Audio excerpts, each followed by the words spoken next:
ইট পাটকেল ছোড়া যে ভিডিওটি দেখলেন, এটা কিন্তু কোনো সাধারণ ঘরের বা সাধারণ রাস্তাঘাটের কোনো চিত্র না। এটা হচ্ছে জাতীয় মসজিদ, বাংলাদেশের জাতীয় মসজিদ বায়তুল মোকাররমের চিত্র।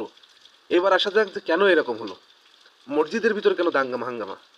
আসেন পয়েন্টে। জাতীয় মসজিদ বায়তুল মোকাররমের আগের যে খতিব ছিল তিনি পলাতক ছিলেন। সরকার পদত্যাগ করার সাথে সাথে সে পলাতক ছিল। কারণ হচ্ছে সে সরকারের ফায়দা নিত এবং হয়তো কোনো রেফারেন্সে এই খতিবের চাকরিটা পেয়েছিল, যার কারণে সরকার পদত্যাগের সাথে সাথে সে নিজের স্বেচ্ছায় পালাতে বাধ্য হয়েছিল। তার নিজের বিবেকের থেকে সে পালাই গেছিল। ঘটনা যাই হোক, এটা ছিল আমার মন্তব্য। চলেন পাবলিকের মুখ থেকে শুনে আসি। আমাদের ইমাম সাহেব, হ্যাঁ, তারপর বলো। তারা তাকে বসিয়ে দিয়েছে এবং তারা যে আনকমন একজন লোক এনেছে, সুতরাং আমরা তাকে চিনি নাই তো পূর্বে দেখেও নি।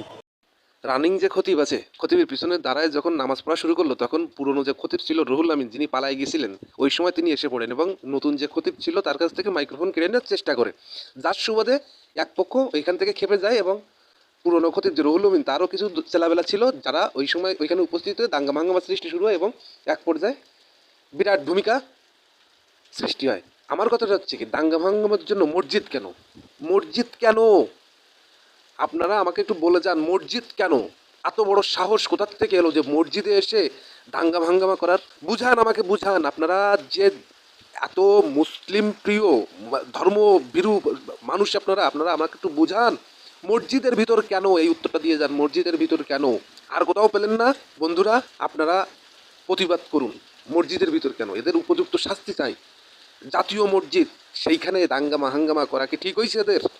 আপনারা একটু বুঝান, আমাকে বুঝান, আর এদের শাস্তির দাবি করেন।